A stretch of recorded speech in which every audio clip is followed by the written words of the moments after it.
A very good Saturday afternoon to you. You're watching KTN Weekend at 1. My name is Najima Ismail.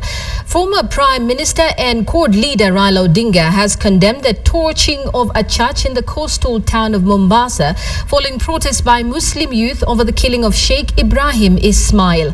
Raila warned the banning of Mombasa Salvation Army risks provoking sectarian feelings among Kenyans.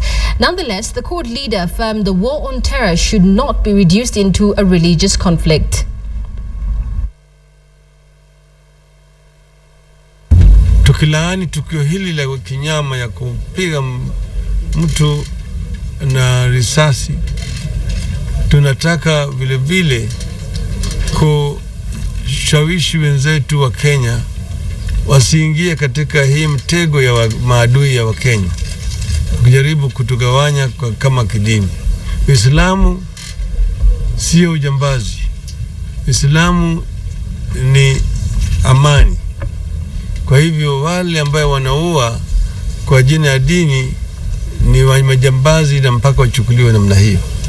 Kwa hivyo mimi ningependa kuambia ndugu zetu wa Kenya wote waungane pamoja. Wakati hii kuna majaribu mingi ambayo zitafanyika katika nchi yetu, lakini na hakika tukisimama pamoja kama Wakenya tutaendelea mbele. Later on in our bulletin, we will be joining Ferdinand Omondi, who is in Mombasa, and he will give us a live update of the situation on the ground. Moving on, tags of war are rising between the governors and senators of our bill seeking to amend the County Governments Act. The bill was presented to the Senate Wednesday by Nandi Senator Stephen Sang with an aim of creating county development boards. Speaking to journalists, Uasin Gishu Governor Jackson Mandago criticized the move by senators, saying if implemented, it could give senators more roles to play in the county, contrary to what the law provides. The bill proposes a 14-member county development board, which will consist of senators, elected MPs in the counties, governors, deputy governors, county speakers, leaders of majority and minority parties in the assembly. The senator will be the chairperson and the women's representatives vice chair, while the governor will be the secretary. What the bill wants to achieve than the intention. The reason is the bill wants to establish a board where the senator is the chair. The governor has been reduced to a secretary, and the members of that board are members of parliament. Even without discussing, we all know the relationship between the three institutions.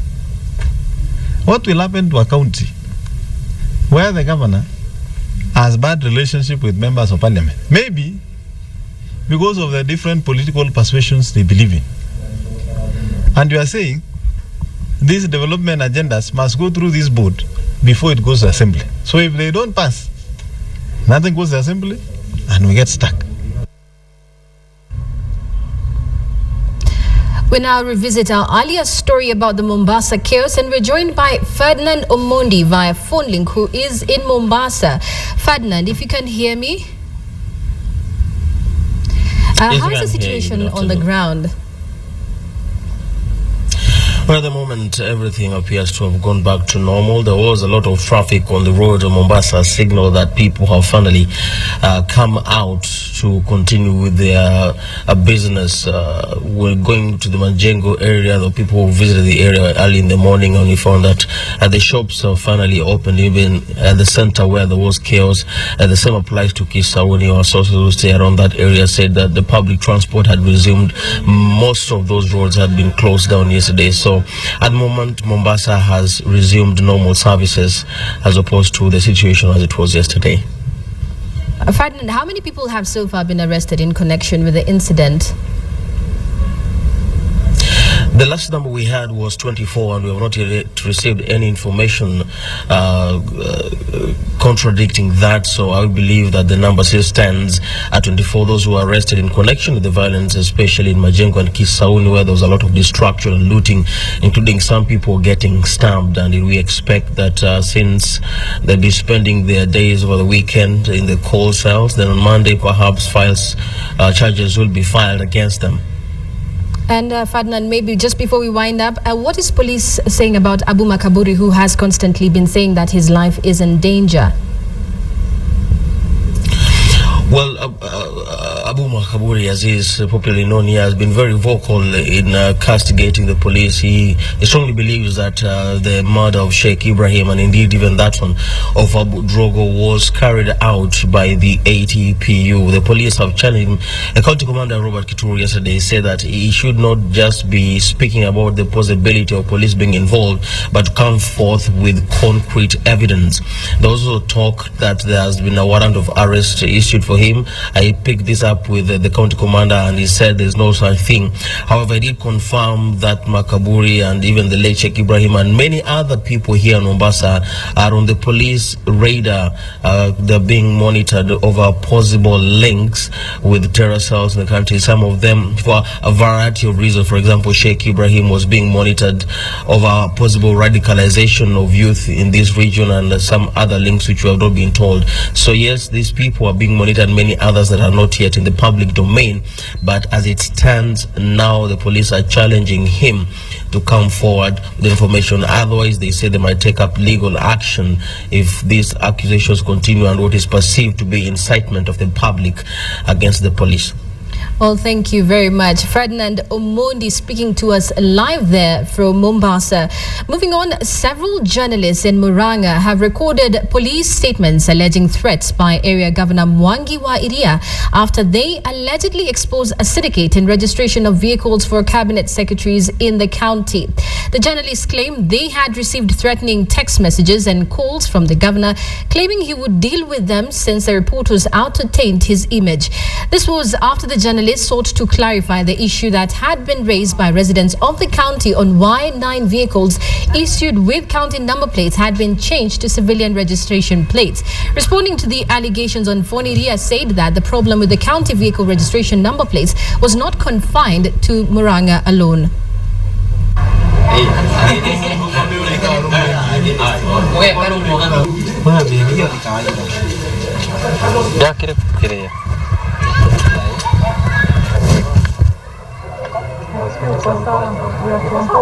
I received a call from the governor who threatened to beat me up for reporting that story, and he also told me to stop being childish. He went further and told me to stop showing him how to manage the county, and I asked him whether he's threatening me, and he told me, yes, I'm threatening you.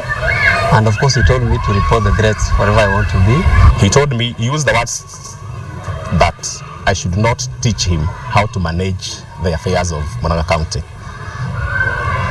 I was taken aback by that statement. So I politely asked him, Bwana Governor, I cannot understand your message. I cannot understand what you are trying to tell me. He repeated the same message, now more harshly. And he ended by telling me that I should watch carefully and he'll deal with me. And to end, he used the words, nitamenyana na wewe. 11 foreigners, among them teenagers, were arraigned in an Eldoret court and charged for being in the country unlawfully. They were arrested at Tarakwa roadblock in Uasin Gishu County while traveling in a bus headed to Turkana from Nairobi. Police apprehended the 11 after they failed to produce immigration documents to prove that they were in the country lawfully. The suspects, who included 6 men, 3 women and 2 teenagers, pleaded not guilty to the charges through their defense counsel John Nyandoro. Nyandoro told the court that his client had provided all the required travel documents and wondered why they were prosecuted in court. In his response, Senior Principal Magistrate Samuel Moko said that he had no objection to allow the defense time to show documents that proved the accused were genuine refugees. The accused are still in custody.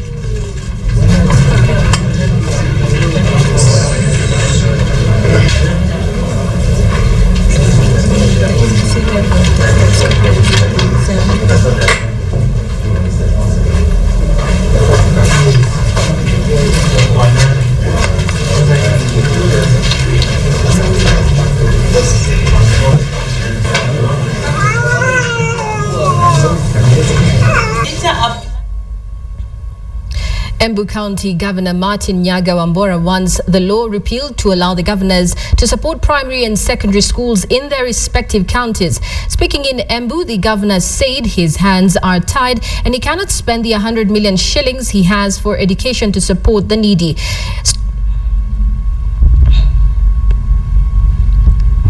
Meanwhile, hundreds of people turned up at Meru Level 5 Hospital for testing and screening for cancer. They came out in their numbers to take advantage of a cancer caravan organized by EcoBank to raise awareness on the benefits of early testing and screening for cancer. The main focus of the cancer caravan was prostate and cervical cancer. The campaign kicked off in earnest exactly 1 month ago on September 5th and is now in its final phase. Speaking at the 11th EcoBank Meru branch manager Joshua Mburu said there has been a steady rise in the number of cancer incidences in Kenya, with the socio-economic burden of the disease weighing heavily on a number of Kenyan households. Those tested found to be in initial stages of cancer growth will be offered treatment by doctors at the Meru Level 5 Hospital, while those whose cancers are advanced will be referred to the Kenyatta National Hospital in Nairobi. Sio kila wakati kugonja tukue na caravan kama hii. Inafaa kuwa ni kila mwaka mtu anakuja anaangaliwa, iko clinic kwa hospitali na pia tuko na madaktari. Kila mwaka mtu anakuja anaangaliwa ile kansa ya cervix na pia tukiangalia ile ingine ya matiti. Na wanaume pia leo tuko na bahati tutaweza kutoa damu na kuangalia ile ingine ya prostate na majibu tutaweza kuelezea. Hata mtu akiwa na kansa ama saratani lazima maisha iendelee. Hiyo sio mwisho wa maisha. Kuna watu wengine wanaona watu wao wakiwa wagonjwa wanawatupa. Wanasema hawa ni mzigo. Tusione hiyo ni mzigo. Ukiwatunza vizuri, wakati trompeta itapigwa na Yesu atakuja, utaenda na Yesu. People are aware of cancer as an existence, but very few people know how to go about it. Most people wait for them to get sick, and then that's the time they are surprised that they're actually suffering from cancer. Well, 2 months ago, a hawk swooped from the skies and stole away the eggs of a hen in Kakamega. Faced with the loss of its chicks, the hen then befriended a goat in the same compound, lavishing it with attention and love, and thus began a friendship that has baffled residents of Kakamega town. Well, Kista Nyabo tells us a story of a goat and a chicken friend. A popular cartoon series depicts the unlikely relationship between a cow and a chicken. It is meant to draw laughs, but because art often imitates life, residents of Kakamega town have discovered a similar relationship within their town. Except that in Kakamega, the unlikely pairing is between a goat and a chicken. Where the goat goes, the chicken follows. The chicken is unruffled by the proximity of a creature it would, under different circumstances, flee from. And throughout the day, the pair engages in what in human beings could be called a public display of affection. It all started 2 months ago when the chicken lost its eggs to a hawk. The hen then decided to lavish its affection on the goat in the pen next door. Alitoa mayai mwe kachukua zake, sasa akadap kuku watoto wa vifaranga vyake kuweza kufariki, na mbuzi hii ilikuwa saa zote iko pamoja nayo. Sasa kuku imeona sasa huyu ndio watoto wake ambao ndio mayai ndio watoto wake ambao wamewalea. And with love comes jealousy. The chicken will allow no other creature to come close to its precious friend. Kila mara mama yake akija kunyonyesha hii mbuzi, kuku inakasirika kabisa, inafuata mama yake, haitaki kabisa mama yake. But the goat seems unperturbed by the attention, even actively seeking the company of its friend. At night, the two lie side by side, and during the day they wander around together. Only their appearance and diet set them apart, and this residents say may serve as a lesson to the rest of the country. Mimi mfugaji mbuzi mwaka 50 na sijaona maajabu kama hii. mnyama huyu na huyu wanapendana. Kwa hivyo ni sisi pia tuweze kuona mfano kama hiyo, tupendane pamoja pia sisi. Wilkiston Albert, KTN. Amazing indeed. We now take a short commercial break. We will be back with more news.